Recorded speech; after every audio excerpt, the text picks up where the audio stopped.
आप सोचते हैं कि नेता जनता के लिए काम करता है। आपको लगता है कि चुनाव जीतने के बाद कोई नेता वादे पूरे करने के लिए जी जान लगा देता है। सच ये है कि राजनीति एक खेल है और इसमें जीतता वही है जो नियम तोड़ने के नियम जानता है। ये किताब आपको बताएगी कि कैसे अच्छे लोग सत्ता से बाहर रहते हैं और कैसे चालाक, स्वार्थी और भ्रष्ट लोग दशकों तक गद्दी पर टिके रहते हैं। ये कहानी लोकतंत्र की भी है, तानाशाही की भी। ये कहानी अफसरों, नेताओं, बाबुओं और उन अदृश्य ताकतों की है जो किसी भी देश की दिशा तय करती है। अगर आपने हमेशा ये सोचा है कि इतना बेईमान आदमी बार बार कैसे जीत जाता है, या फिर हम मेहनत करते हैं और राज तो वही करता है जो सबको मूर्ख बनाता है, तो आप बिल्कुल सही जगह हैं। द डिक्टेटर्स हैंडबुक एक आईना है जो सत्ता के असली चेहरे को दिखाता है। ये किताब आपको सिखाएगी कि असली राजनीति क्या है और क्यों अच्छा बनना सत्ता में रहने का तरीका नहीं है, बल्कि चालाक बनना ही असली कायदा है। अब वक्त है पर्दा हटाने का। Chapter 1, the rules of politics. राजनीति की असली सच्चाई किताबों और भाषणों में नहीं होती, बल्कि उस खेल में होती है जो सत्ता के पीछे चलता है। ये खेल सीधा नहीं होता, बल्कि बहुत चतुराई से खेला जाता है। नेता चाहे किसी भी देश का हो, लोकतांत्रिक हो या तानाशाह, उसका असली मकसद होता है सत्ता पाना और फिर उस पर टिके रहना। और इसके लिए उसे कुछ नियमों का पालन करना पड़ता है।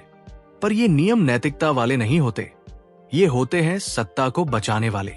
जैसे घर की बहू अगर सबका दिल जीतना चाहती है तो उसे पता होता है कि किस सास को क्या पसंद है और किस देवर को कैसे बात करनी है। ठीक उसी तरह कोई भी नेता जानता है कि उसे किन लोगों को खुश रखना है ताकि वो कुर्सी से ना हिले। हर नेता के पास एक ऐसा समूह होता है जिसे वो हर हाल में खुश रखता है। उसे ही जीतने वाला समूह कहा गया है। ये लोग वही होते हैं जिनकी मदद से नेता सत्ता में आता है और उन्हीं की मदद से वो सत्ता में बना रहता है। मान लो एक छोटा ऑफिस है, वहां बॉस को खुश रखने के लिए कुछ लोग हर वक्त उसके इशारों पर काम करते हैं। वो लोग जानते हैं कि प्रमोशन, छुट्टी और सहूलियतें सिर्फ तभी मिलेंगी जब बॉस खुश हो, तो वो बॉस को खुश रखने की तरकीबें निकालते हैं, जैसे उसके मनपसंद खाने का जिक्र करना, उसकी हां में हां मिलाना या फिर चुपचाप उसकी गलतियां छुपा लेना। अब उस बॉस को भी ये पता है कि उसी के 3-4 कर्मचारी हैं जो असली काम चला रहे हैं। अगर वही नाराज हो गए तो पूरी टीम बिगड़ जाएगी। तो वो भी उन्हें कुछ फायदे देता है, जैसे ज्यादा सैलरी, आरामदायक काम या छुट्टी की सहूलियत। राजनीति में भी यही होता है। एक नेता जानता है कि पूरी जनता को खुश रखना उसके बस की बात नहीं, लेकिन उसे जिन चंद लोगों की मदद से कुर्सी मिली है, जैसे पार्टी के बड़े नेता, फंड देने वाले व्यापारी या कुछ असरदार अफसर, उन्हें खुश रखना जरूरी है। इसीलिए बड़े बड़े प्रोजेक्ट उन्हीं लोगों को मिलते हैं। उनके इलाके में ज्यादा विकास होता है या उनके परिवार के लोगों को सरकारी पद मिल जाते हैं। अब सोचिए, अगर घर में सिर्फ एक सदस्य कमाई करता है और बाकी उस पर निर्भर है, तो बाकी लोग उसका साथ देते हैं ताकि कमाई चलती रहे। लेकिन जैसे ही बाकी लोग खुद कमाने लगते हैं, वो उस एक पर निर्भर नहीं रहते और उसकी चालें भी पहचानने लगते हैं। यही लोकतंत्र में होता है। जब जनता जागरूक होती है, तब नेताओं के लिए अपनी चालें चलना मुश्किल हो जाता है। पर अगर कोई तानाशाह हो, जहां आम लोगों की आवाज ना सुनी जाती हो, वहां सिर्फ कुछ गिने चुने लोगों को फायदा मिलता है और बाकी जनता को बस दिखावे के लिए रियायत दी जाती है। जैसे बिजली एक दिन छोड़कर आती है, पानी की टंकी चुनाव के समय बनती है और स्कूल कॉलेज सिर्फ नाम के लिए खोले जाते हैं। इसलिए राजनीति में अच्छा बनने से ज्यादा जरूरी होता है चालाक बनना। जो नेता ये खेल समझ गया, वही लंबे समय तक सत्ता में टिका रहता है। उसे मालूम होता है कि कब किसे फायदा देना है, कब किसकी बलि चढ़ानी है और कब खुद को बचाने के लिए जनता से बड़े बड़े वादे करने हैं। राजनीति के ये नियम कोई स्कूल में नहीं पढ़ाता, पर हर सत्ता में बैठा इंसान इन्हें अच्छी तरह जानता है। ये नियम बताते हैं कि असली खेल क्या है और वो ये है कि किसे साथ रखना है, किसे नजरअंदाज करना है और किसे सिर्फ दिखावे के लिए सुनना है। बाकी सब तो सिर्फ भाषण का हिस्सा होता है। अगर आप भी कभी ये सोचें कि कोई नेता इतना भ्रष्ट होने के बावजूद कैसे बार बार जीत जाता है, तो समझ लीजिए कि उसने ये नियम बहुत अच्छे से सीख लिए हैं और उसका जीतने वाला समूह अब भी उससे खुश है। जनता क्या सोचती है वो मायने नहीं रखता जब तक सत्ता दिलाने वाले लोग साथ हैं। यही है राजनीति के असली नियम।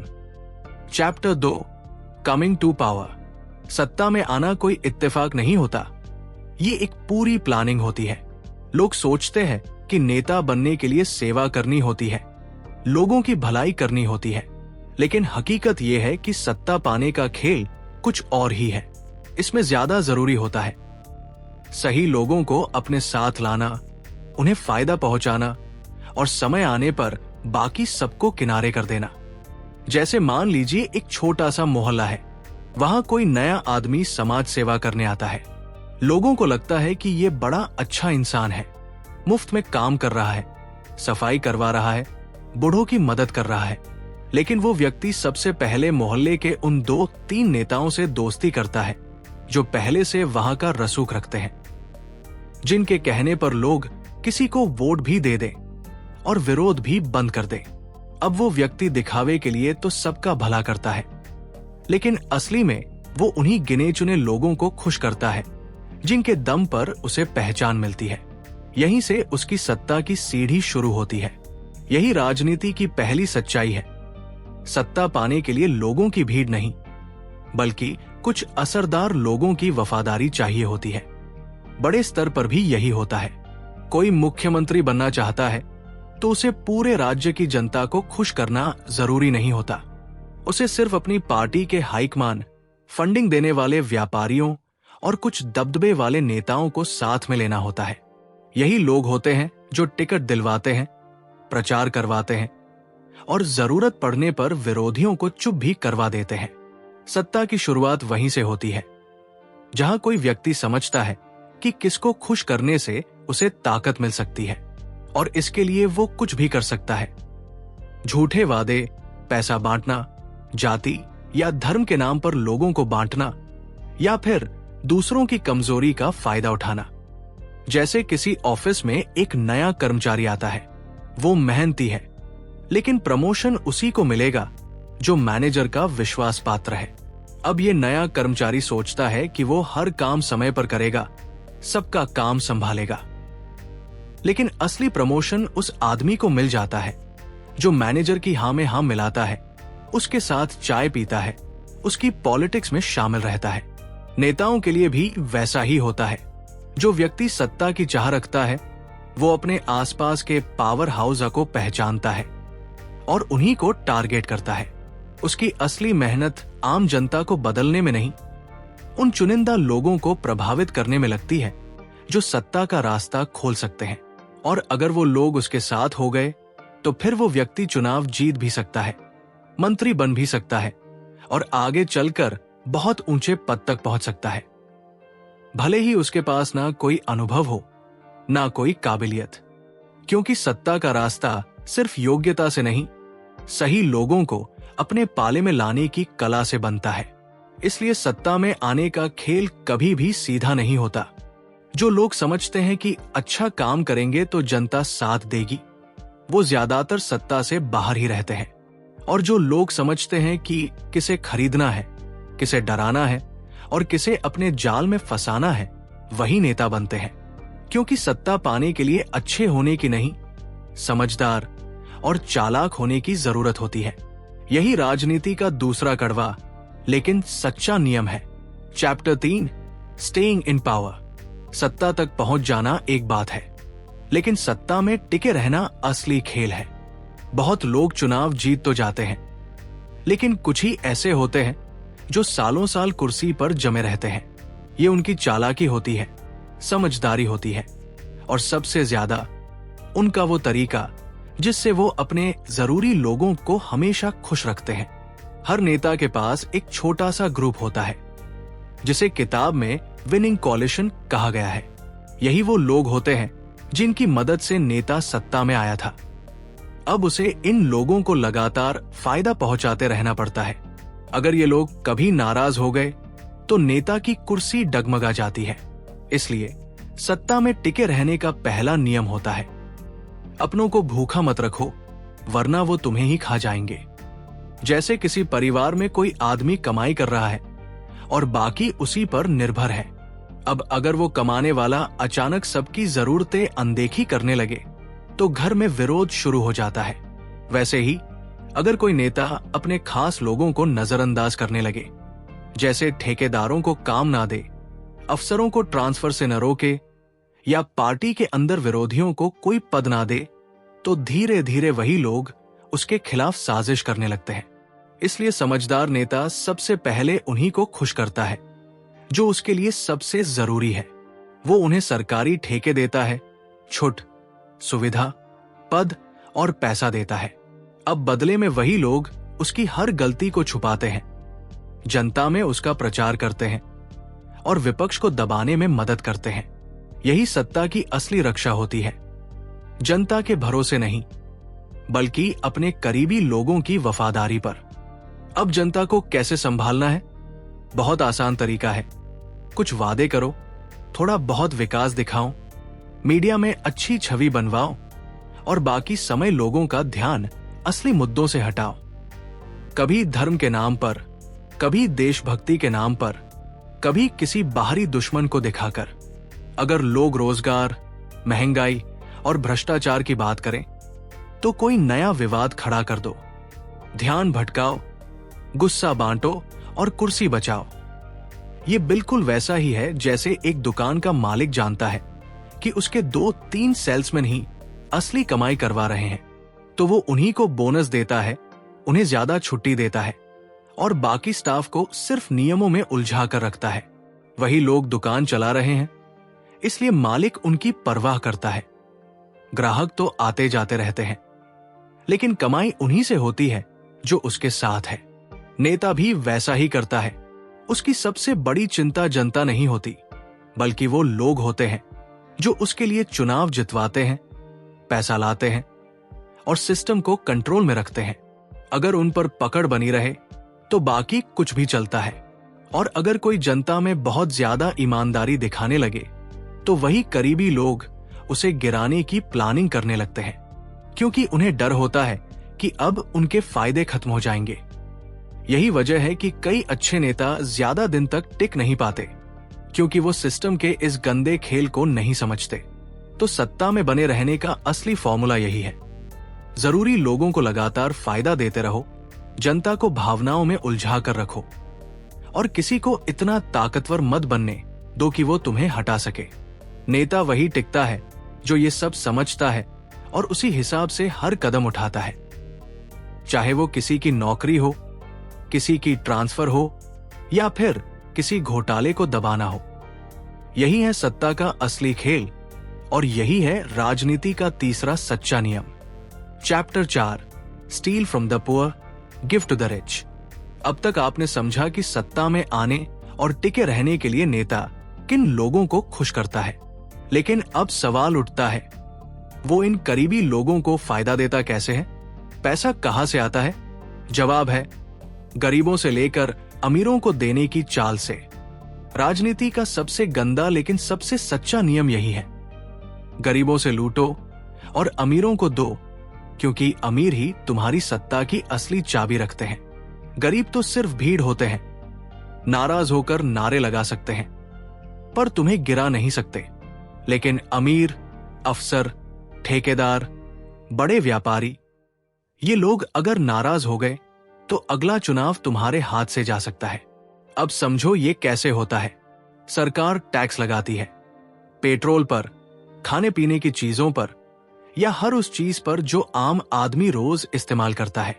इससे पैसा आता है, वो पैसा जनता से आता है, खासकर उस गरीब तबके से जो ना टैक्स बचा सकता है ना रसीद मांग सकता है। अब यही पैसा आगे जाकर उन अमीरों को फायदा पहुंचाने में इस्तेमाल होता है, जैसे बड़े कॉन्ट्रैक्ट्स, स्कीम्स, छूट, सब्सिडी और बैंक लोन माफी। जैसे किसी गांव में एक सरकारी योजना आती है, गरीबों के लिए घर बनाने की। लेकिन वो ठेका किसी बड़े नेता के रिश्तेदार को मिल जाता है। वो अधूरी ईंटें लगाकर बिल पास करवा लेता है और सरकार करोड़ों का भुगतान कर देती है।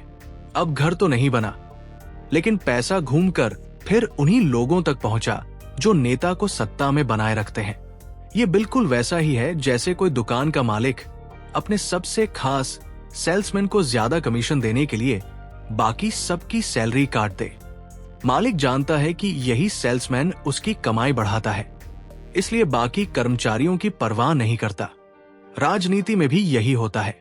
गरीबों के नाम पर घोषणाएं होती है, लेकिन असली फायदा उन्हीं को मिलता है जो सत्ता के करीब होते हैं। स्कूल की बिल्डिंग अधूरी, अस्पताल में डॉक्टर नहीं, लेकिन हेल्थ स्कीम का विज्ञापन हर जगह। गरीब लाइन में लगा है और अमीर स्कीम से पैसा बना रहा है, क्योंकि सत्ता चलती है अमीरों के भरोसे और गरीब सिर्फ वोट बैंक होता है जो हर चुनाव से पहले भावुक कर दिया जाता है। फिर चाहे धर्म के नाम पर, जाति के नाम पर या मुफ्त चीजों के वादों पर। यही है सत्ता का वो चेहरा जो बाहर से चमकदार लगता है, लेकिन अंदर से सिर्फ लेन देन का खेल है। Chapter 5, getting and spending. अब जब सरकार के पास पैसा आ गया, गरीबों से लेकर, टैक्स वसूल कर या फंडिंग के नाम पर, तो अगला सवाल है कि ये पैसा खर्च कैसे किया जाए। पर ध्यान रहे, ये खर्च आम लोगों के भले के लिए नहीं होता, बल्कि सत्ता बचाने की प्लानिंग के लिए होता है। नेता सोच समझकर हर पैसा वहां खर्च करता है जहां से उसे रिटर्न मिले, यानी सत्ता में बने रहने का फायदा। अगर किसी योजना से वोट मिलते हैं तो पैसा वहां जाएगा। अगर किसी बिल्डिंग से ठेकेदार कमाएगा और वो ठेकेदार चुनाव में पैसा देगा तो प्रोजेक्ट उसी को मिलेगा।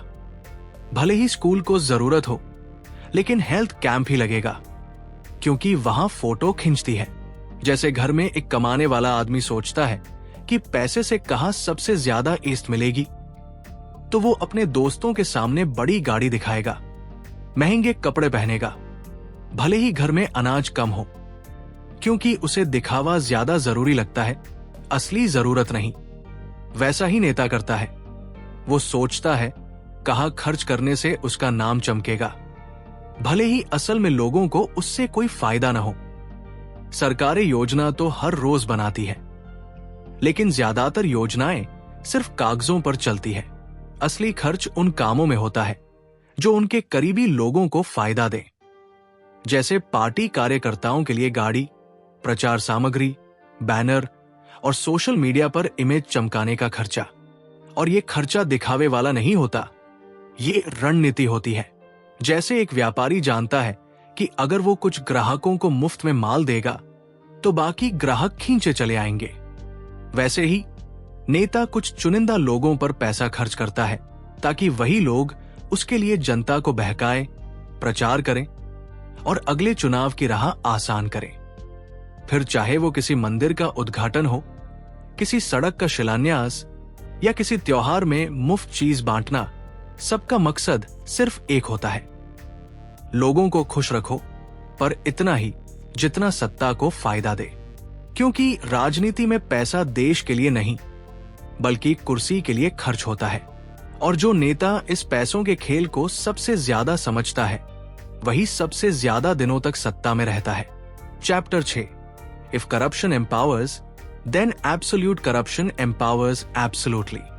भ्रष्टाचार को हम आम तौर पर बुरा मानते हैं। स्कूलों में सिखाया जाता है कि ईमानदारी सबसे बड़ी नीति है, लेकिन राजनीति में सच्चाई ठीक इसके उलट होती है। यहां ईमानदारी नहीं, भ्रष्टाचार ही सत्ता का असली हथियार होता है। और सिर्फ थोड़ा नहीं, पूरा का पूरा सिस्टम ही भ्रष्ट हो तो नेता को सबसे ज्यादा फायदा होता है। अब सोचिए, कोई नेता अपने अफसरों को पूरी ईमानदारी से काम करने दे, कोई घूस न ले, हर काम नियम से हो, तो उस नेता के पास कोई कंट्रोल नहीं बचेगा, क्योंकि अब अफसर अपने मन से फैसला लेने लगेंगे, नेताओं के चक्कर में नहीं पड़ेंगे। और अगर अफसर आजाद हो गए तो फिर नेता का डर कौन मानेगा? इसलिए चालाक नेता कभी सिस्टम को साफ नहीं करता। वो जानता है कि अगर हर कोई थोड़ा थोड़ा भ्रष्ट होगा तो सब उसकी मुट्ठी में रहेंगे। जो अफसर घूस खा रहा है वो नेता के कर्जदार रहेगा कि जब उसने आंखें मूंदी तो उसे भी कुछ हिस्सा मिल गया, और जब जरूरत पड़ी तो वही अफसर नेता का काम भी कर देगा। जैसे फाइल पास करवाना, किसी को परेशान करना या चुनाव से पहले कोई बड़ा ऐलान करना। जैसे कोई स्कूल का प्रिंसिपल हो जो जानता है कि उसके 2 टीचर क्लास में ढंग से नहीं पढ़ाते, पर वो उन्हें कुछ कहता नहीं, क्योंकि वही टीचर उसके इशारे पर स्कूल में झूठी उपस्थिति बना देंगे या किसी इंस्पेक्शन के समय डाटा मैनेज कर देंगे। अब ये भ्रष्टाचार है, पर इस भ्रष्टाचार से प्रिंसिपल को ताकत मिलती है। नेता भी वही करता है, वो अपने नीचे के लोगों को थोड़ा कमाने की छूट देता है, लेकिन बदले में उनसे पूरी वफादारी मांगता है। अब अफसर, ठेकेदार, व्यापारी सब भ्रष्ट है, तो एक दूसरे के राज भी उनके पास होते हैं, और ये राज ही होते हैं जिनसे सबको कंट्रोल में रखा जाता है। और जब पूरा सिस्टम ही भ्रष्ट हो जाए तो फिर कोई किसी को बदल नहीं सकता। सब एक दूसरे से जुड़े होते हैं, नेता, अफसर, न्याय व्यवस्था, मीडिया तक। सबका कुछ न कुछ दाव पर लगा होता है, और जो इसका राजा बन जाता है वो ऐसा ताना बाना बुनता है कि कोई उसका बाल भी बाका नहीं कर पाता। इसलिए राजनीति में थोड़े भ्रष्टाचार से काम नहीं चलता। पूरा सिस्टम अगर भ्रष्ट हो जाए तभी असली ताकत मिलती है, और जो नेता ये खेल समझ गया वो अजेय हो जाता है। यही वजह है कि कई बार सबसे ज्यादा घोटाले करने वाले लोग ही सबसे ज्यादा सुरक्षित दिखाई देते हैं, क्योंकि उन्होंने सबको अपने खेल में शामिल कर लिया होता है। Chapter 7, foreign add. अब बात आती है विदेश से मिलने वाली मदद की, जिसे हम फॉरेन एड कहते हैं। हम सोचते हैं कि कोई गरीब देश है, उसे अमेरिका या यूरोप की सरकारें मदद देती हैं ताकि वहां स्कूल, अस्पताल, सड़कें बने, पर असल में ऐसा बहुत कम होता है। सच तो यह है कि विदेशी मदद गरीबों के लिए नहीं, नेताओं के लिए आती है। जब किसी देश को विदेशी सहायता मिलती है तो वो पैसा सीधे सरकार को जाता है, यानी उस देश के नेताओं को। अब उस पैसे का क्या करना है ये वही नेता तय करता है, और वो पैसा बहुत बार वहां नहीं लगता जहां जरूरत हो, बल्कि वहां लगता है जहां से उस नेता को फायदा मिले। जैसे मान लीजिए किसी देश को 100 करोड़ की मदद मिली बच्चों की शिक्षा के लिए। अब नेता उस पैसे का आधा ठेकेदारों में बांट देगा जो उसके करीबी होंगे। कुछ पैसा अपने प्रचार में खर्च करेगा, जैसे हमारी सरकार बच्चों की शिक्षा में क्रांति ला रही है, और बाकी जो थोड़ा बचा उससे 2 से 3 स्कूलों में रंग पुताई करवा दी जाएगी ताकि फोटो आ जाए। जैसे कोई एनजीओ को चंदा मिले और वो उसका ज्यादातर हिस्सा अपनी गाड़ी, ऑफिस और पार्टी में उड़ा दे, और थोड़ी बहुत किताबें किसी गांव में बांटकर फोटोज खिंचवा ले। बाहर वालों को लगेगा वाह कितना अच्छा काम हो रहा है, पर असल में मदद उन्हीं को मिल रही है जो पहले से ताकतवर है। अमेरिका या अन्य देश भी यही चाहते हैं। वो कभी नहीं चाहते कि किसी देश की जनता इतनी ताकतवर हो जाए कि नेता की जरूरत ही न रहे। वो जानते हैं कि अगर मदद सीधी जनता तक पहुंचेगी तो वहां लोकतंत्र मजबूत होगा और नेता कमजोर होगा। इसलिए वे जानबूझकर पैसा नेताओं को ही देते हैं ताकि वही उनके हितों के अनुसार देश चलाते रहें। और नेता भी यही चाहता है। वो विदेशी सरकारों को वादा करता है, हम तुम्हारी बात मानेंगे, बदले में हमें पैसा दो।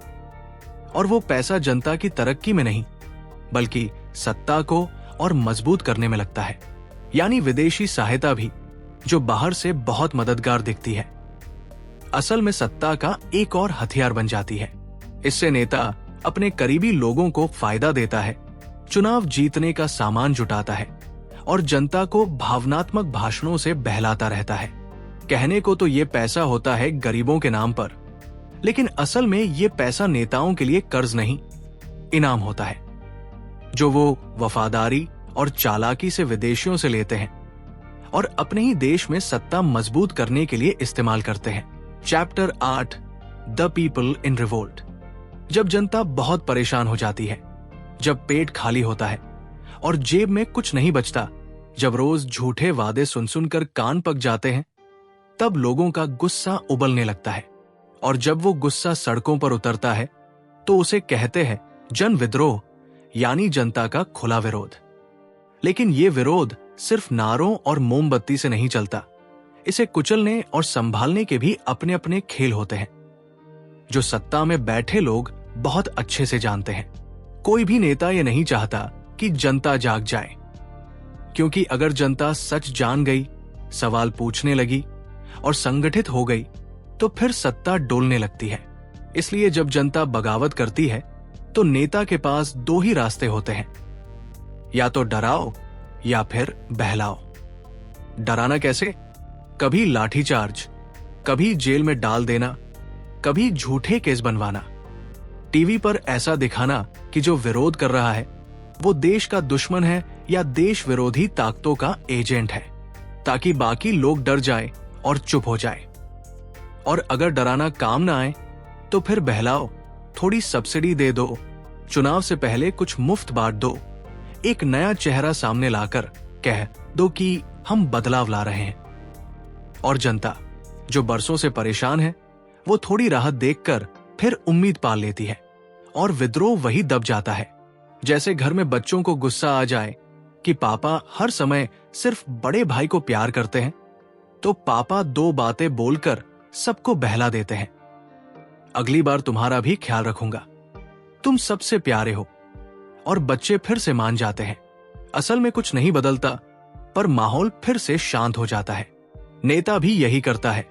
उसे पता है कि जनता का गुस्सा अगर फूट पड़ा तो कुर्सी हिल सकती है, लेकिन अगर उस गुस्से को थोड़ी राहत, थोड़ी आशा और थोड़ा डर देकर संभाल लिया जाए तो विद्रोह दब जाएगा।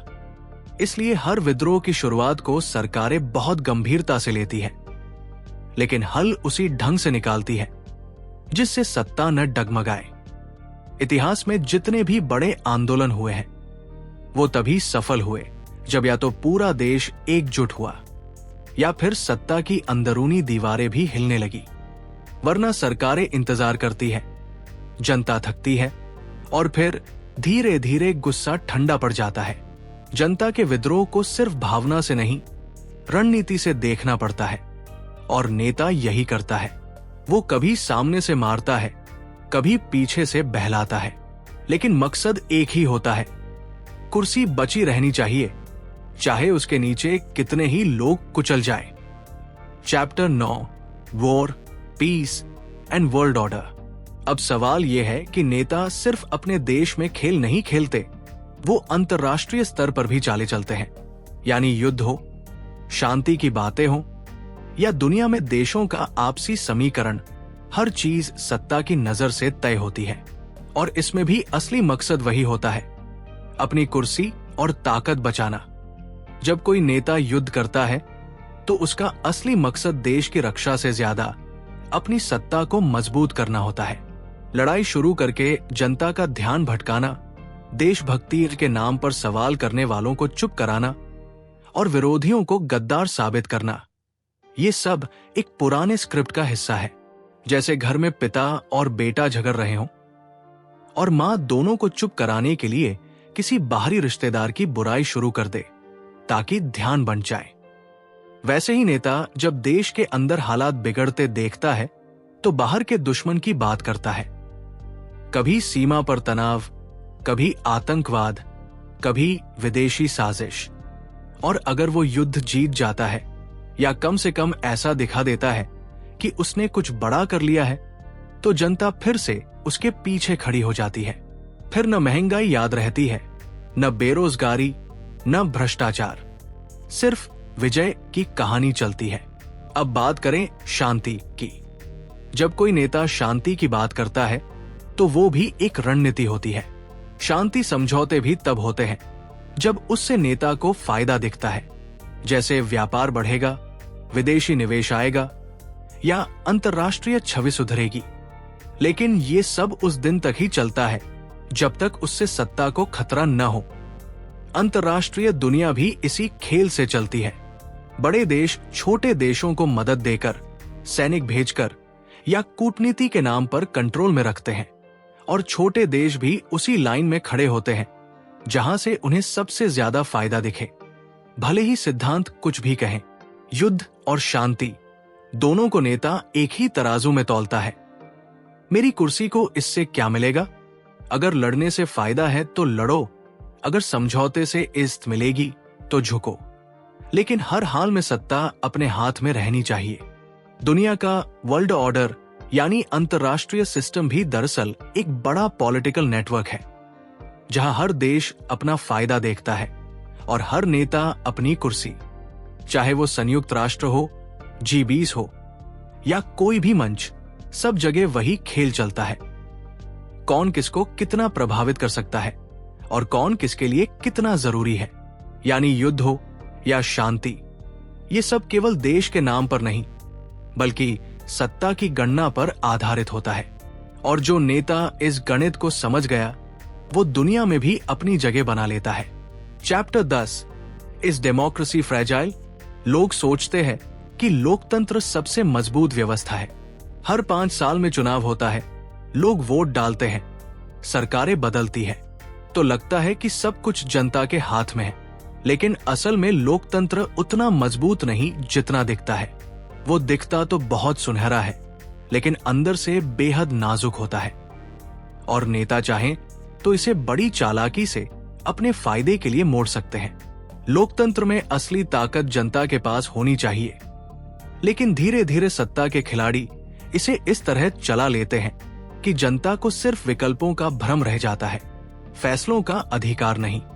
नेता जानते हैं कि लोकतंत्र को पूरी तरह खत्म करना जोखिम भरा है, इसलिए वो इसे धीरे धीरे खोखला करते हैं, जैसे मीडिया पर कब्जा करना, विरोध की आवाजों को दबाना, एजेंसियों को अपने नियंत्रण में लेना और जनता को धर्म, जाति, देशभक्ति जैसे मुद्दों में उलझाकर असली सवालों से दूर रखना।